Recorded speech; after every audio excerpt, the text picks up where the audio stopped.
데살로니가 교회는 사도 바울이 2차 전도 여행 시에 세운 교회의 그 교인들로 이루어진 그런 교회입니다. 사도행전 16장에 빌립보에서 어려움 가운데 이제 감옥 생활을 했고, 거기에서 빌립보 교회를 개척한 후에 곧바로 간 곳이 데살로니카입니다. 근데 그 데살로니카에서는 사도행전 17장에 보면 새 안식일에 말씀을 전했다고 합니다. 그러니까 3주 정도 있었던 거죠. 그리고 거기에서 이제 유대인들이 시기를 받아서 이제 쫓겨나게 됩니다. 단 3주만 그곳에서 이제 복음을 전했다는 것을 알 수가 있습니다. 그렇기 때문에 그 어린 신앙들인 거죠. 영적으로 어린 신앙들을 두고 떠나야 했던 것입니다. 마치 갓난아이를 두고 떠나야 하는 부모의 심정으로 데살로니가 교인들을 생각했던 것입니다. 그런데 그들은 믿음이 어렵고 연륜이 짧았지만 매우 신실한 그런 성도들이었습니다. 그래서 사도행전 17장 11절에 보면 베레아 사람은 데살로니가 있는 사람보다 더 너그러워서, 또 예전 성경에는 신사적이어서 간절한 마음으로 말씀을 받고 이것이 그러한가 하여 날마다 성경을 상고함으로, 이렇게 말씀하였습니다. 베레아 사람들을 칭찬한 것이지만 실제는 그 칭찬 속에 데살로니가 사람들에 대한 칭찬이 있습니다. 데살로니가 사람보다 더 베레아 사람이 신사적이었다. 마음이 너그러웠다. 너그러웠다는 것은 고상하다, 이런 뜻인데, 무엇이 고상하고 신사적이냐면 하나님의 말씀을 잘 받는 것, 그것이 바로 주님 앞에서 고상한 마음이고 또 신사적인 그러한 마음이 되는 것입니다. 데살로니가 교인들은 짧은 기간 말씀을 받았지만 아주 간절한 마음으로 말씀을 받고 또 아주 좋은 태도의 그 신앙들이었던 것입니다. 그래서 이런 어린 신앙이지만 환난 속에서 있었습니다. 그래서 사도 바울은 그들에 대해서 어떻게 그 환난을 잘 속에서 견딜 수 있는가 관심이 굉장히 많았습니다. 그리고 애틋한 마음이 많았던 것입니다. 그런 상황 속에서 이제 동역자인 디모데를 보내고, 그 디모데가 또 와서 그들이 잘 있다는 이제 소식을 듣고, 그리고 마음이 놓였고 또 그들에 대해서 이제 칭찬을 하고 격려하고 권면하기 위해서 데살로니가 전서를 쓰게 된 것입니다. 데살로니가 전서는 그런 면에서 목양서신이라고 말할 수 있고, 다른 한편에는 양육서신이라고 말할 수가 있습니다. 디모데 전후서를 목회서신이라고 말할 수 있습니다. 목회자인 디모데 또 디도에게 준 서신이 디모데 전서, 후서, 디도서인데 그들은 목회자였습니다. 그렇지만 이 데살로니가 전서는 어린 신앙들을 돕기 위해서 그 목자의 마음으로, 그 양들을 사랑하는 마음으로 그들에게 권면하는 목양서신 또는 양육서신이 되는 것입니다. 오늘날에도 우리가 목장에서 또 목자로서 어린 신앙적으로 좀 어린 영혼들을 이제 도울 때 어떤 마음으로 도울까, 또 목장에서 이제 목원들을 또 함께 양육해 가지만 도울 때 어떻게 도울지에 대해서 이 데살로니가 전서는 많은 것을 말해주고 있습니다. 오늘 3장에서도 그 양육자로서의 그 자세를 배울 수가 있습니다. 오늘 그 양육자로서 또 목양하는 사람으로서 어떤 목양에 대해서 오늘 말씀을 통해서 또 교훈을 받고자 하는 것입니다. 첫째는 목양은 다른 영혼의 성장에 대한 관심을 갖는 거다 하는 것입니다. 오늘 1절에서 5절 보시면 이러므로 우리가 참다 못하여 우리만 아덴에 머물기를 좋게 생각하고 우리 형제 곧 그리스도의 복음을 전하는 하나님의 일꾼인 디모데를 보내노니 이는 너희를 굳건하게 하고 너희 믿음에 대하여 위로함으로 아무도 이 여러 환난 중에 흔들리지 않게 하려 함이라. 우리가 이것을 위하여 세움 받은 줄을 너희가 친히 알리라. 우리가 너희와 함께 있을 때 장차 받을 환난을 너희에게 미리 말하였는데 과연 그렇게 된 것을 너희가 아느니라. 이러므로 나도 참다 못하여 너희 믿음을 알기 위하여 그를 보내었노니 이는 혹 시험하는 자가 너희를 시험하여 우리 수고를 헛되게 할까 함이라. 아까도 말씀드린 대로 이 데살로니가 성도들에게는 단 3주만 복음을 전하고 떠나야 됐기 때문에 그 영적인 자녀를 두고 떠난 부모로서 안타까운 마음이 있었습니다. 그리고 환난 속에 있었다고 하는 것을 오늘 말씀을 통해서 알 수가 있습니다. 그들이 그 환난 속에서 어떻게 견딜까? 물론 하나님께 맡기지만 그 어린 영혼들이 어떻게 그 환난을 견뎌내고 있을까 궁금하고 또 안타까운 마음에 참다 못하였다는 표현을 2번이나 합니다. 그래서 1절에서도 있고 5절에서도 참다 못하여 디모데를 이제 보낸다 하는 것을 알 수가 있습니다. 바울의 그 영혼들을 향한 간절한 마음과 그 관심을 알 수가 있습니다. 시험하는 자 곧 마귀가 그 수고를 그 복음 전했던 그렇게 잘 받았던 그 수고를 영적인 그 수고를 헛되게 하지는 않을까 하는 노심초사하는 마음으로 디모데를 보냈던 것입니다. 바울의 이 관심은 영혼들에 대한 관심은 열정적인 관심이었습니다. 참다 못하여 디모데를 보냈고 그리고 마음이 노심초사한 것입니다. 3장 1절 2절에도 우리가 너희 모두로 말미암아 항상 하나님께 감사하며 기도할 때 너희를 기억하면 늘 기억하고 감사했다는 것입니다. 그가 복음을 전할 때 잘 받았던 그들을 기억하며 감사했고 또 늘 생각했던 것입니다. 그 영적으로 어린 데살로니가 성도들을 늘 기억하면서 그들의 성장을 위해서 기도했던 것입니다. 늘 관심을 갖고 있었던 것입니다.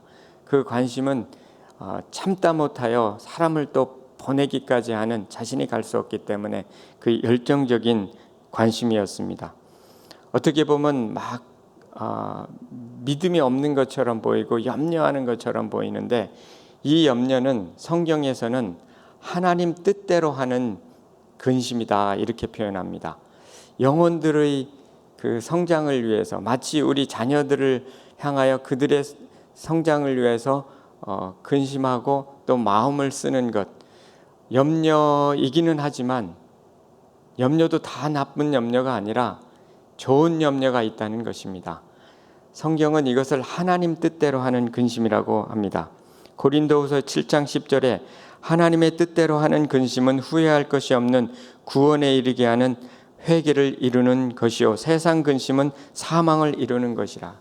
세상 근심이 있고 또 하나님 뜻대로 하는 근심이 있다는 것입니다. 이 근심은 구원을 이루게 하고 또 성장을 이루게 하는 그 근심입니다. 그러나 세상 근심은 사망을 이루게 하지만 하나님 뜻대로 하는 근심은 생명을 성장시킨다는 것입니다. 사도 바울의 이 관심은 바로 하나님 뜻대로 하는 근심이었고 그리고 그들을 성장시키는 그러한 관심이었습니다. 우리에게 맡겨주신 영혼에 대한 성장은 영혼의 성장은 우리의 관심에 따라 크게 좌우되는 것입니다. 마치 부모가 자녀에 대해서 관심을 가질 때 그 자녀가 잘 성장하는 것과 같은 것입니다. 또 한 가지 사도 바울의 그 관심은 이제 집중적인 관심이었다는 것을 알 수가 있습니다. 비록 그들을 떠났지만 지금 이 글은 아덴, 즉 고린도에서 쓰고 있습니다. 데살로니가에서 쫓겨나서 고린도에 이르기까지 끊임없이 지속적으로 그들에 대하여 기억하고 감사하고 또 참다 못하고 또 사람을 보내야 하는 아주 집중적인 관심을 영혼들에게 베풀고 있는 것입니다. 우리가 무언가에 집중하면 상대방이 사람이 됐든 사물이 됐든 그것을 느끼는 것입니다. 이것은 우주의 원리라고 할 수가 있습니다. 사랑은 곧 관심입니다. 관심은 한자로는 볼관 그리고 마음심, 마음으로 본다는 뜻입니다. 마음을 두는 것입니다. 그리고 늘 생각하는 것입니다.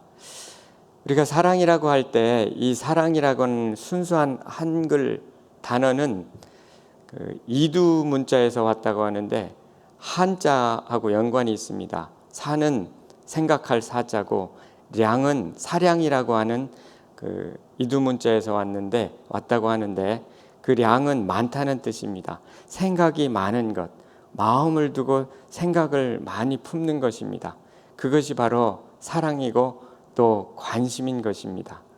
그래서 영혼에 대해서 이 사도 바울은 데살로니가 교인들에 대해서 이런 집중적인 관심을 가졌던 것입니다. 그 결과는 그들의 성장이 되는 것입니다. 마더 테레사도 이렇게 말했습니다. 단순히 돈을 주는 것으로 만족하지 마세요. 돈만으로는 충분치 않아요. 돈은 얼마든지 구할 수 있지만 그들에게 필요한 것은 그들을 사랑하는 당신의 마음입니다. 그러니 당신이 어느 곳에 가든지 당신의 마음을 널리 전하세요. 돈을 주는 것도 중요하죠. 그러나 더 중요한 것은 마음을 주는 것이고 그 마음을 집중적으로 줄 때에 사랑을 느끼고 또 성장한다는 것입니다. 이것은 늘 강 목사님께서 하시는 말씀이죠. 또 하고 계시는 말씀이고 우리에게 전하는 말씀인데 이렇게 집중적인 관심 속에서 영혼은 자라게 됩니다. 특별히 어릴 때 더욱 그렇습니다.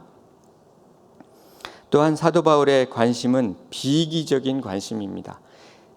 그 관심이 때로는 나의 유익과 관계된 관심이 될 때가 있습니다.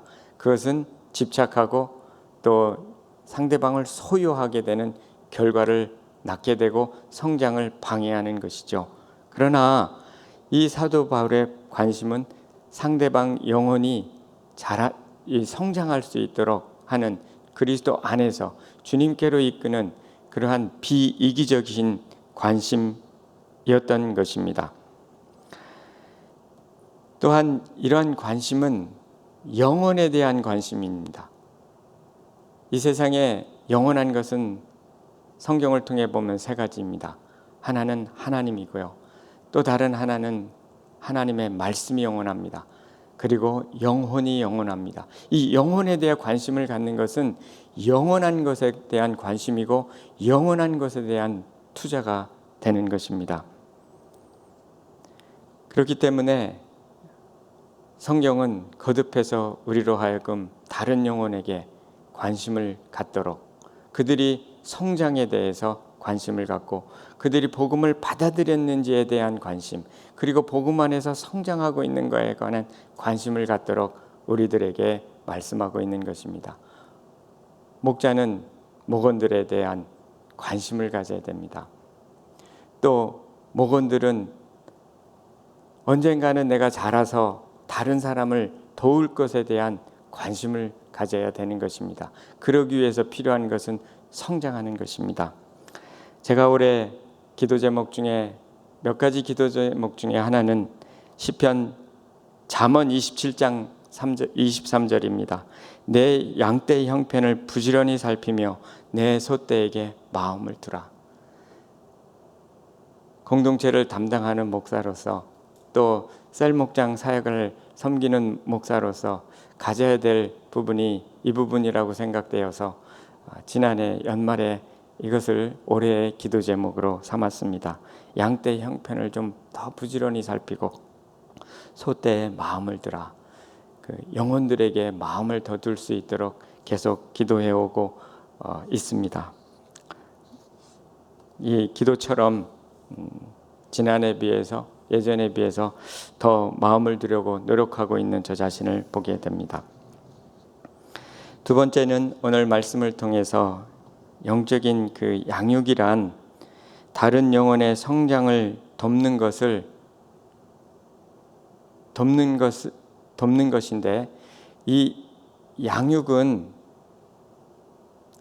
우리들의 그리스도인의 삶의 목표라고 하는 것입니다.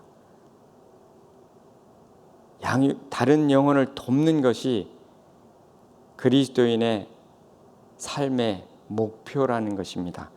6절에서 8절까지 보시면, 지금은 디모데가 너희에게로부터 와서 너희 믿음과 사랑의 기쁜 소식을 우리에게 전하고 또 너희가 항상 우리를 잘 생각하여 우리가 너희를 간절히 보고자 함과 같이 너희도 우리를 간절히 보고자 한다 하니, 이러므로 형제들아, 우리가 모든 궁핍과 환난 가운데서 너희 믿음으로 말미암아 너희에게 위로를 받았노라. 그러므로 너희가 주 안에서 굳게 선즉 우리가 이제는 살리라. 네, 디모데가 데살로니가에 가서 사도 바울의 보내심을 받아서 가서 성도를 만나고 그들이 환난 중에 주님을 붙들고 잘 승리하고 있다 하는 소식을 이제 받았습니다. 이때 사도 바울은 이렇게 표현합니다. 너희가 주 안에서 굳게 서있은즉 우리가 이제는 살리라. 이제는 좀 발을 쭉 뻗고 잘 수 있겠다, 이런 표현입니다.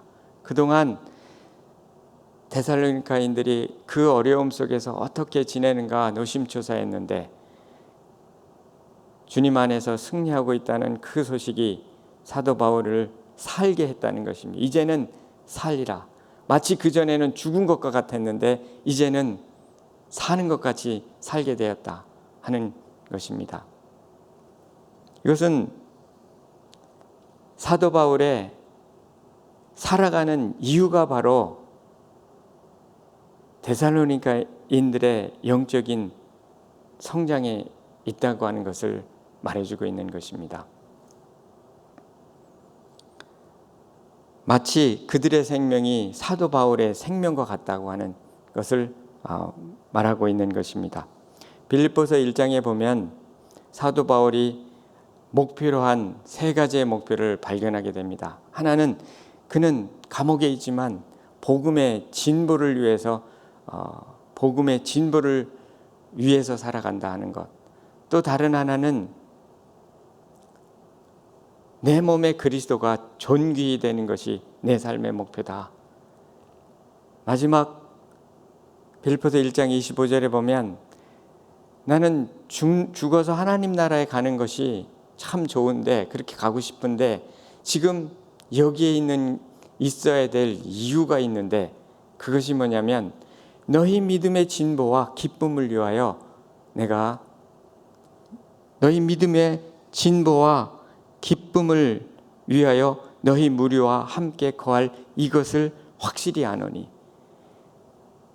하늘나라에 가는 것이 더 좋지만 내가 이 땅에 좀 더 살아야 될 이유가 있는데, 그것은 뭐냐면 너희 믿음의 진보와 기쁨을 돕기 위해서, 즉 사도 바울에게 있어서는 영혼들을 영적으로 양육하는 것, 그것을 위해서 좀 더 살아야 되겠다 하는 것입니다. 살아야 할 이유, 그것이 바로 자기가 복음을 전하고 돕고 있는 그 영혼들의 성장인 것입니다. 이것은 우리 그리스도인의 삶의 목표야 됨을 말씀해주고 있는 것입니다. 강규민 목사님 늘 사랑은 키움이다라는 말씀을 하시는데 바로 그것이 이것입니다. 진정한 사랑을 한다면 상대방이 성장해야 된다는 것입니다. 나의 사랑과 관심과 섬김과 그 모든 것을 통해서 성장할 때 그것이 바로 진정한 사랑이 되는 것입니다. 내가 사랑을 했지만 상대방이 성장하고 있지 않다면 그것은 올바른 사랑은 아닌 것입니다. 내가 목원들을 향하여 사랑을 했는데 그 목원들이 성장하고 있지 않다면 그것은 내가 사랑하고 있는가 되돌아볼 필요가 있는 것입니다. 스카펙은 아직도 가야 할 길에서 이렇게 말합니다. 사랑이 무엇인가? 사랑은 나의 성장과 다른 사람의 타인의 성장을 위해서 나를 확장시키는 것이다. 나와 타인의 성장을 위해서 나를 확장시키는 것. 여기에 보면은 사랑은 성장이라는 것이 있습니다. 상대방을 성장시키기 위한 것, 그것이 사랑이고 그것을 위해서 나도 성장해야 된다는 것을 알 수가 있는 것입니다. 예수님의 마지막 유언, 당부, 즉 대사명이라고 하는 모든 그리스도인의 사명이라고 하는 마태복음 28장 19절에도 보면 그러므로 너희는 가서 모든 족속으로 제자를 삼아 이렇게 말씀합니다. 하나님께서 모든 만물의 주관자가 되심으로 그러므로 너희는 가서 모든 족속으로 제자를 삼으라. 여기서 너희는 모든 그리스도인을 이야기하고 모든 교회를 이야기하는 것입니다. 모든 그리스도인은 가서 그리스도의 제자가 되는 것이 아니라 제자를 삼는 자가 되라는 것이 예수님의 당부인 것입니다. 그래서 내가 단지 성장할 뿐 아니라 다른 사람의 성장을 돕는 것, 그것이 바로 제자를 삼는 것입니다. 그러기 위해서 내가 성장해야 되는 것입니다. 이것이 삶의 목표라고 분명히 말씀하고 있는 것입니다. 예수님의 목표입니다. 예수님의 목표는 우리가 성장해서 다른 사람을 돕는 것입니다. 단지 예수 그리스도를 영접하고 믿는 것뿐만 아니라 제자를 삼을 수 있는 정도로 성장하는 것이 예수님의 관심이고 비전인 것입니다. 그 비전을 나의 비전으로 갖고 내 삶의 목표로 가질 때 그때 우리는 진정으로 하나님과 동행하고 예수 그리스도와 동행하게 되는 것입니다. 두 사람이 의합지 않고야 어찌 동행하겠느냐라고 아모스 3장 3절에 말씀하시는데 하나님께서 가지신 이 뜻, 비전을 나의 비전으로 받을 때 그리고 함께 걸어갈 때 비로소 동행이 된다는 것입니다. 내 필요한 것 채우는 하나님으로만 알 때는 진정한 의미에서의 동행은 아닌 것입니다. 그것을 넘어서 성장해 갈 때 그때 비로소 하나님과 동행한다라고 말할 수 있는 것입니다. 하나님의 뜻을 따라서 하나님의 목표를 따라서 내가 걸어갈 때 그것이 바로 동행이 되는 것입니다. 우리 교회는 아카데미 과정이 있고 성경 공부 여러 과정이 있고 셀 목장에 또 그런 목장의 생활이 있습니다. 이것이 바로 다 우리들의 양육과 우리들의 성장을 위한 그러한 사역들인 것입니다. 팬데믹 기간 동안에 사실은 우리 교회를 이렇게 돌아보면 더 말씀에 집중하고 있는 것을 봅니다. 더 기도에 집중하고 있는 것을 보고 더 중보하는 일에 집중하고 있습니다. 이것은 뭐냐면 오히려 이 팬데믹 기간이 이 영적인 성장이라고 하는 측면에서 훨씬 유익한 면이 있습니다. 이것이 하나님의 놀라운 계획이고 또 하나님의 뜻인 것입니다. 지금 성경 공부 반마다 차고 넘치고 줌으로 하지만 그 성경 공부 만약에 교회 이렇게 건물에서 했다면 그 모든 성경 공부 그렇게 많이 클래스를 열 수도 없지만 한 클래스마다 다 30명 이상씩 모여서 이렇게 한다고 하는 것. 이 과정 속에서 이루어지는 일이 바로 영적인 양육인 것입니다. 자연스럽게 양육이 됩니다. 하나님 말씀을 가까이 할 때 또 기도할 때 자연스럽게 영적인 성장이 됩니다. 그리고 열매를 맺게 되는 것입니다. 마치 요한복음 15장 5절에 나는 포도나무여 너희는 가지니 저가 내 안에 내가 저 안에 있으면 이 사람은 과실을 많이 맺나니 나를 떠나서는 너희가 아무것도 할 수 없음이라 하신 것처럼 말씀과 기도를 통해서 예수 그리스도와 꼭 붙어 있을 때 우리는 성장하게 됩니다. 그리고 열매를 맺게 되고 다른 사람의 성장을 도울 수 있는 사람으로 변화되게 되는 것입니다. 계속해서 이런 삶의 목표가 저와 여러분의 삶의 목표가 되기를 소원합니다. 마지막 세 번째는 양육은 중보 기도를 통해서 이루어진다 하는 것입니다. 9절에서 13절까지의 말씀입니다.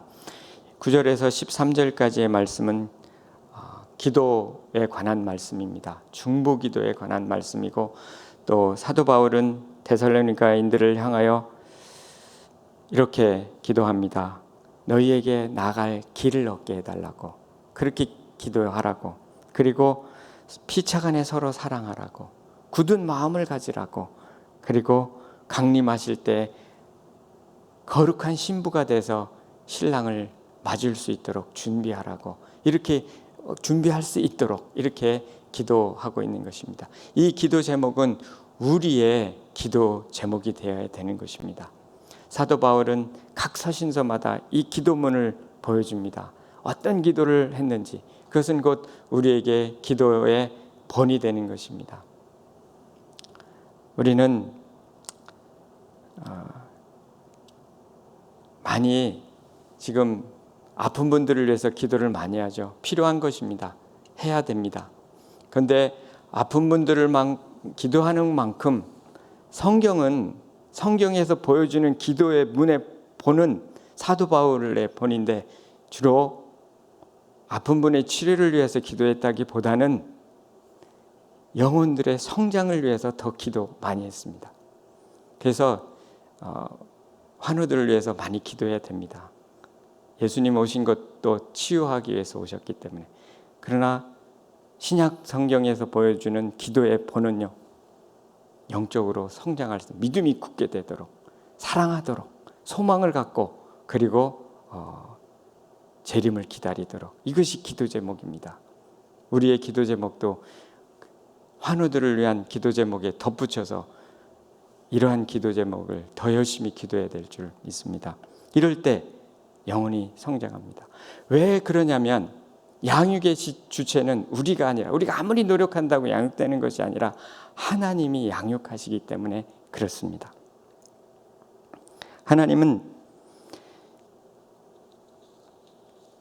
하나님께서 이제 양육의 주체가 하나님이시라는 것, 디도서 2장 11, 12절에 보면 모든 사람에게 구원을 주시는 하나님의 은혜가 나타나 우리를 양육하시되 경건하지 않은 것과 이 세상 정욕을 다 버리고 신중함과 의로움과 경건함으로 이 세상에 살고, 우리를 구원을 주시는 하나님의 은혜가 나타나 우리를 양육하시되 경건함과 의로움과 그리고 신중함과 의로움과 경건함으로 이 세상에 산다, 그렇게 말씀하고 있습니다.